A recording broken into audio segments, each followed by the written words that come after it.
Welcome to Future Foodcast. I'm Pam Blindmiller, your host. I'm so excited to bring a guest to us from Sweden today who's going to share with us about some unique innovation and technology that's going on in the food space. We have Annette Graneli. She's the CEO of Green On. Welcome to the show, Annette. Thank you so much for having me. Yes, we are delighted to have you. And we want to unpack and uncover all that's going on with your company there. Can you share a little bit about what Green On does and what your mission is? Yes, so we are a food tech company that makes fats and oils totally without agriculture. We bypass agriculture altogether. So that's the whole idea. And by bypassing agriculture, we can get so much, it gets so much more sustainable, our fats and oils, since we have a problem today with, for example, tropical oils and fats and animal fat sources and these are the ones that we want to replace the most unsustainable fats and oils, the animal fat and the tropical fats. That is, for example, palm oil, coconut oil, dairy fat, and so on. And so we can make this in a very resource efficient way. It's a patented process, and we bypass, as I said, bypass agriculture altogether, which means that we have no fertilizer use. There is less greenhouse gas emissions, no deforestation, especially when it comes to palm oil, for example. There is a lot of deforestation going on to make new or increase the production of palm oil, for example. So we can do this without deforestation, and that have then a positive impact on biodiversity as well. And we are resilient since this is a totally different process, not relying on agricultural process. We can also this is resilient to, for example, climate change, as well as bringing food security, since we can do this without, or there is no droughts and that sort of things that is coupled to the production process. Yeah, Annette, so you're really bypassing some of the challenges that we're having in the food industry today. You're just setting them aside. Sourcing is one big problem with animals and also plants, and then all that comes along with those challenges, like you said, the deforestation and uh, the other impacts on that we have from the environment. We don't have to worry about the weather, the drought, what's happening with the climate, because you're in control of how you're creating. And then really the supply is up to you as well. I mean, we're not limited by what we can source from living plants and animals. You can determine the output that you want to have. Sounds like a genius idea to me. Can you tell us a little bit about like the patented process or how you even go about this? Yes, so as you said, it's a patented process, and we do this by using carbon dioxide and electricity and water as raw materials, and this is the only raw material basically.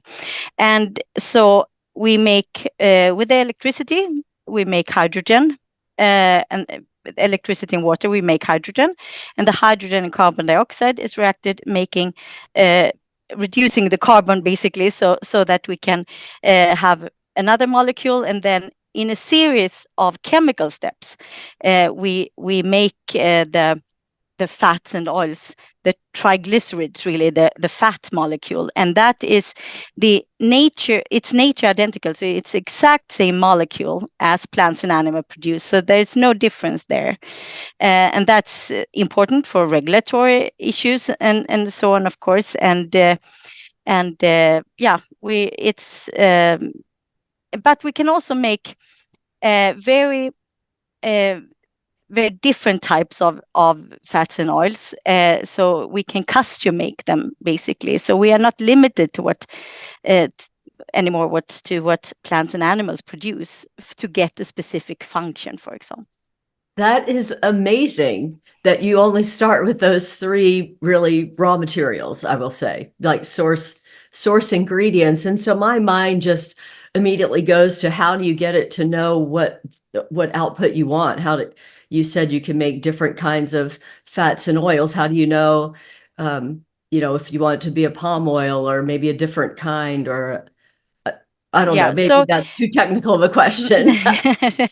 no, but so what gives the function really is or a function that is really sought after by the food industry is solid fats, for example. And that's one reason why palm oil is oftenly used. And that sort of things gives, I mean, it gives a solid structure, meltability, the crunchiness and creaminess of different food products, for example. And that is the function that we want to replace in, for example, in these dairy fats, for example, and palm oil and coconut oil and that sort of things.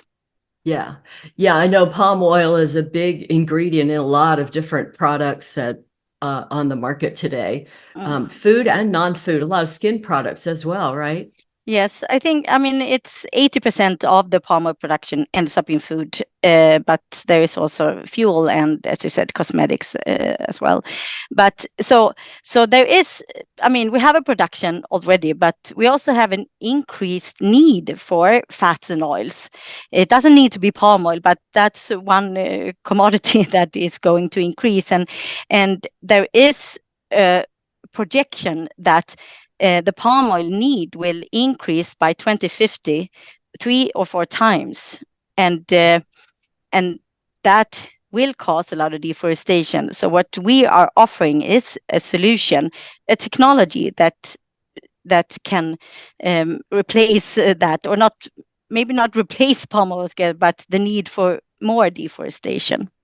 Right. You can add on to the output without us having to find more sources in the natural world. So that's, for us as consumers, if it's exactly the same molecule and reacts the same way and all of that, there's not really a change for us. I mean, I think consumer change is hard when you're talking about new technology, but here there's not really any change for us to make, right? I mean, we can. That's right. And that's also one of the goals that we have, to be a drop-in solution, or one of the concept, or how we created this concept, a really good, we needed to be a drop-in solution to make this impact, we think, because people don't really change behavior that much.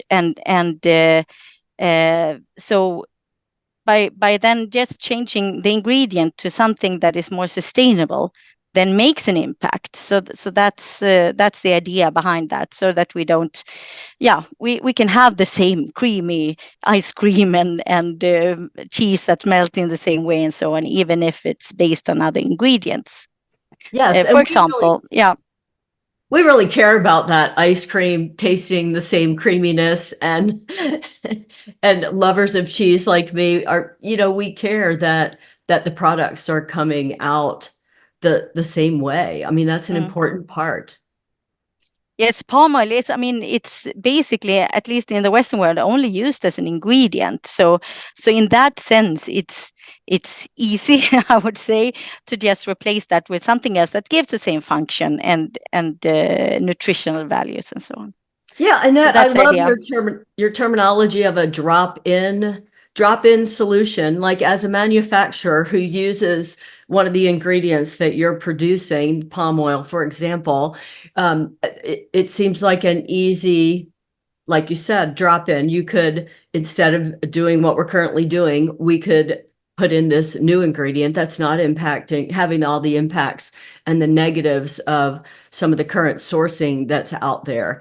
And Mm. it seems like it'd be easy to do. Have you had some success in the commercial world as far as adoption from manufacturers? How is that part of it going? Yes, so we are in a company, a developing company, so we are at an early stage. So we don't have a production yet, but we are about to start a pilot plant that will produce 100 kilograms a day. So that's where we are.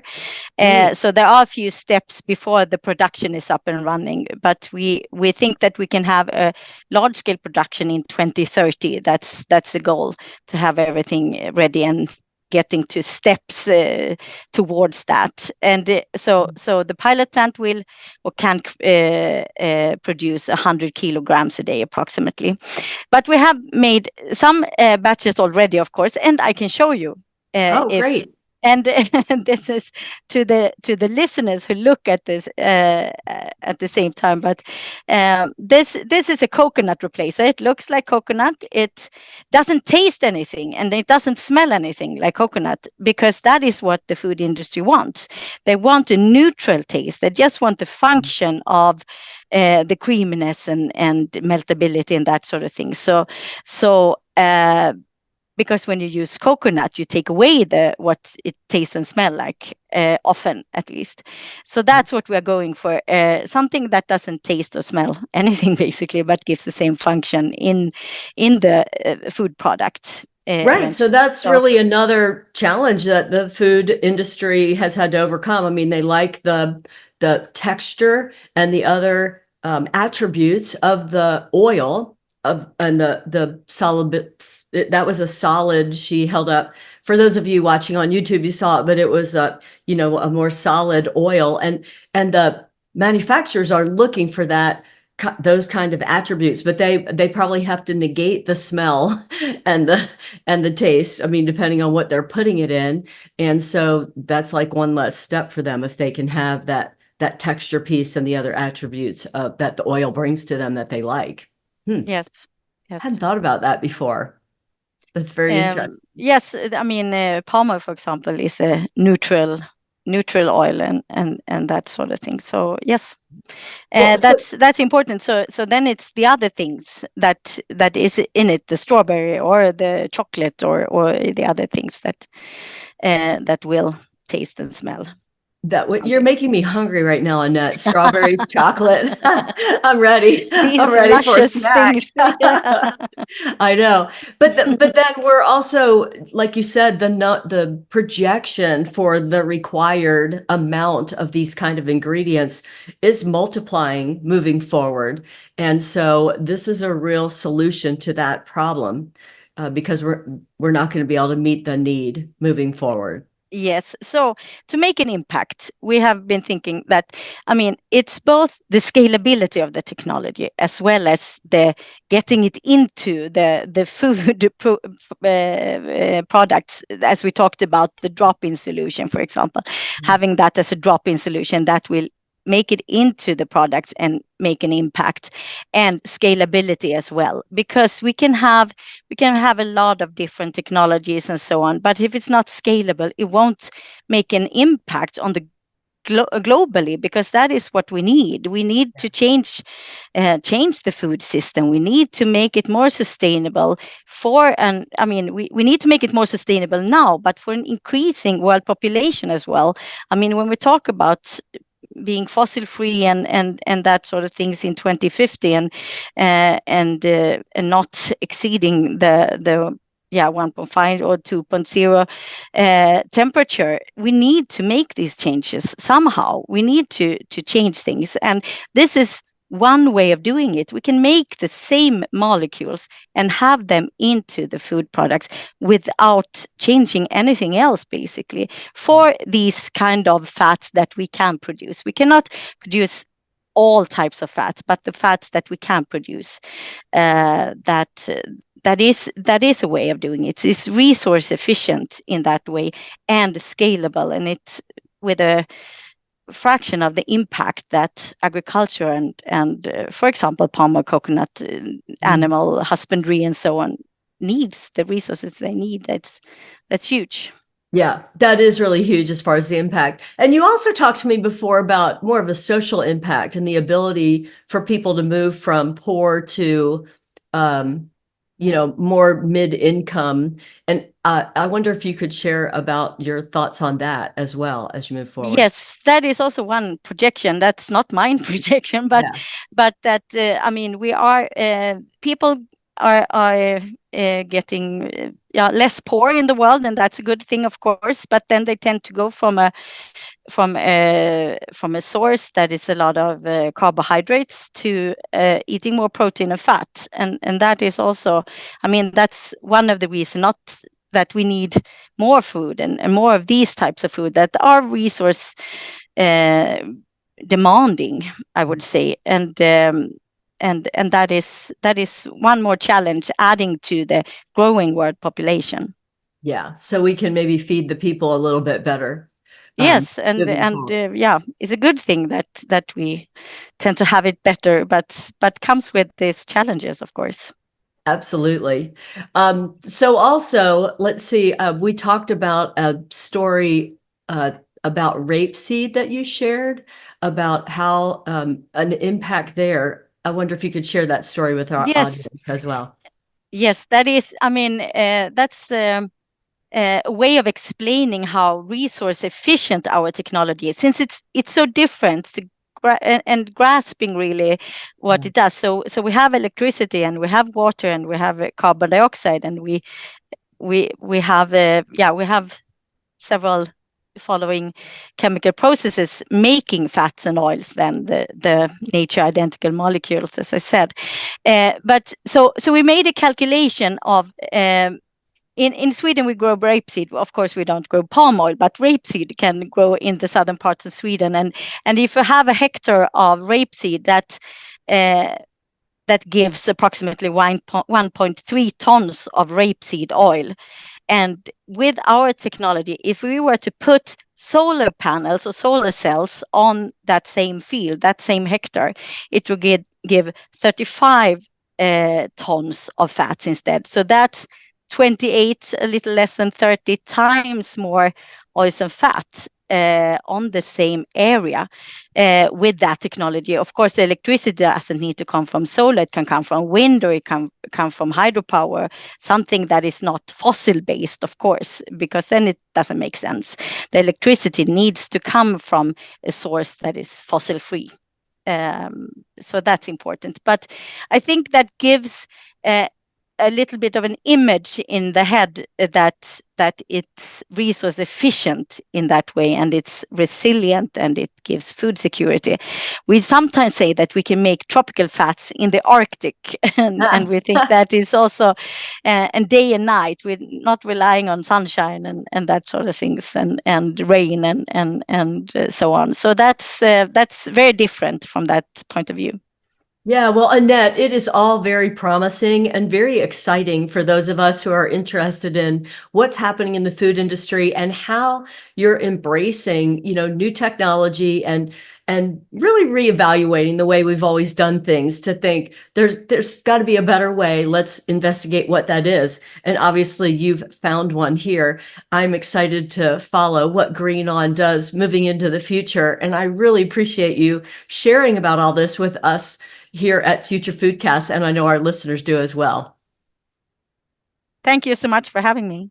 Yeah. And thank you to our audience for watching and listening. If you enjoyed this interview with Annette, please let us know, drop a comment, be sure to subscribe so you don't miss the next episode. Until then, I'm Pamela Miller. Thanks for listening to Future Foodcast.